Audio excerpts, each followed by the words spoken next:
Hello folks, Plastic Eric here, Plastic Soundwave Call, here for a lovely spring edition of Collection Connection. The game is just an excuse to talk about music. It's a game I play with my brother Bryce over on Good Show Ponsonby. Every Monday, I do an album. Then he finds a connection to that album in his collection, and he talks about that on Thursday. And then I find a connection to that album in my collection, and again on Monday, I talk about that. And we've had this chain going on for quite a while. And the chain that goes in between them, you guys get to guess what the connection is. And so despite all the attempts by everybody off of Bryce's last video, nobody was able to guess the correct connection, which was both Psychedelic Furs and Hole have had a song that was a title for a movie, and actually the movie's title was from the song. And so good luck on this connection here. I'm not going to necessarily make it any easier, so hopefully you guys can guess this connection. So the last album that my brother showed was Psychedelic Furs, All of This and Nothing. Great compilation. Great band. Love that band. Did not realize how much I liked them until I listened to that album. It was fantastic hearing all of those old songs again. Obviously Pretty in Pink, The Ghost in You, Heaven, All That Money Wants, Love My Way. I mean, just fantastic songs. That is definitely an album that I'll be looking for on vinyl. If I get a chance, I'll probably start looking into like their individual albums too, because some of the stuff I wasn't very familiar with on there, and I still liked it quite a bit. So, but when their more popular songs came on, it was fantastic. And so, what did I connect this with in my collection?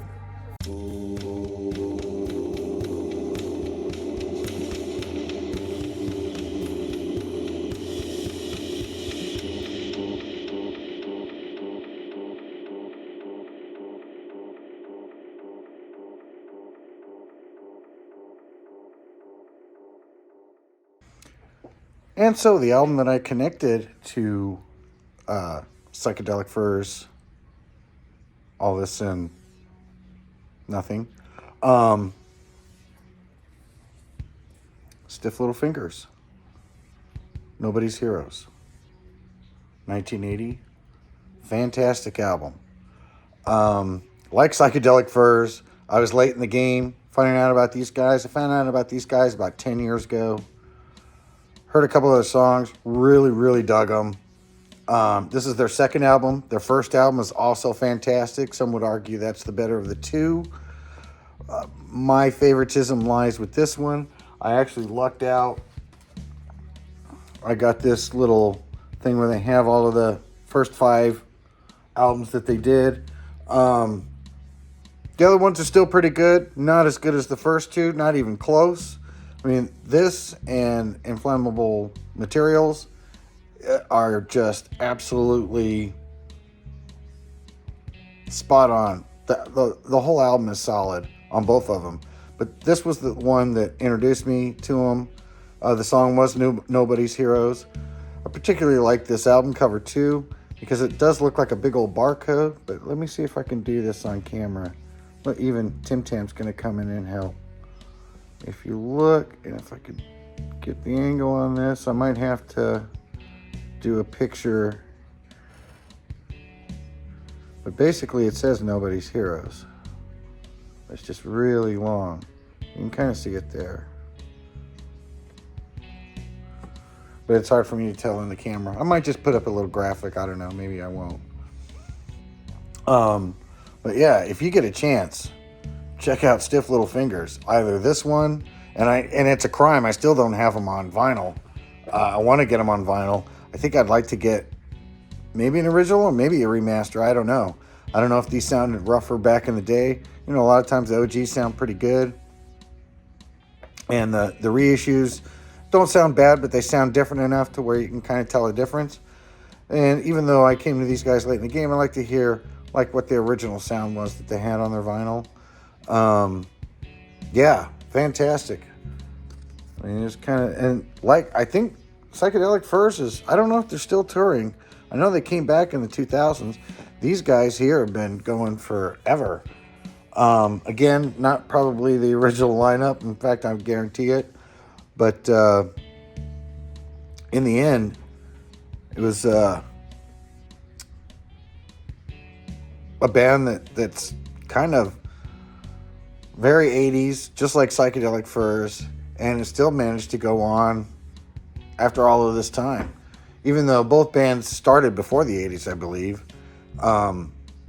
The main thing is that both of them are fantastic to listen to even today. You know, a lot of 80s stuff really got 80s, and Pretty in Pink was a really 80s thing. And Stiff Little Fingers, I mean, the conflicts that were going on in Northern Ireland at that time. And so they were very reminiscent, both of them, of their time, but have still managed to kind of have a timelessness to them, to where they're not so totally wrapped up in, oh yeah, that's 80s and you can't get your mind past it. Still relevant themes in their songs. Even though, you know, both bands were bands that totally ended up being where they changed their sound completely. After this album, I believe it's Go For It, has a much more poppy sound than punk, whereas these first two albums were total punk. So yeah, if you get a chance, you should check out Stiff Little Fingers. But until then, can you figure out